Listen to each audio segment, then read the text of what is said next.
حضرت علی کی شہادت والے دن بیت المقدس کا کیا حال تھا؟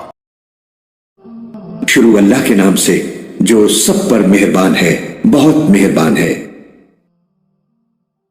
ابن شہاب کہتے ہیں کہ میں جہاد کے لیے دمشق آیا تو میں عبد الملک کے پاس سلام کرنے کے لیے آیا۔ وہ اس وقت مینار کے قریب فرش پر بنے ہوئے ایک کبے میں موجود تھا اور اس کے نیچے لوگوں کی دو قطاریں تھیں۔ میں سلام کر کے بیٹھ گیا۔ اس نے مجھے کہا، اے ابن شہاب، کیا تم جانتے ہو کہ جس دن حضرت علی رضی اللہ تعالی عنہ کو شہید کیا گیا اس دن بیت المقدس کی صورتحال کیا تھی؟ میں نے کہا، جی ہاں۔ اس نے مجھے اپنے پاس آنے کو کہا تو میں لوگوں کے پیچھے سے گزرتا ہوا کبے کے پچھلی جانب آ گیا۔